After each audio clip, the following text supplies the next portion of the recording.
Torrential rain began on New Year's Eve and left huge areas of Greater Manchester, Lancashire and Cheshire flooded.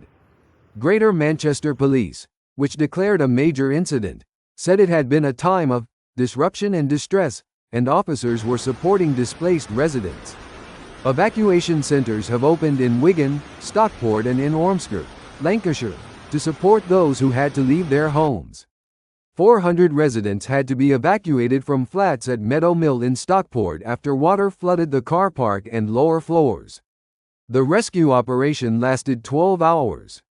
Despite the water now subsiding, people said they had been told they may not be allowed to return to their properties until Friday due to the cleanup work and power being restored to the building. Greater Manchester Fire and Rescue Service, GMFRS, said they evacuated 115 flats at Meadow Hill.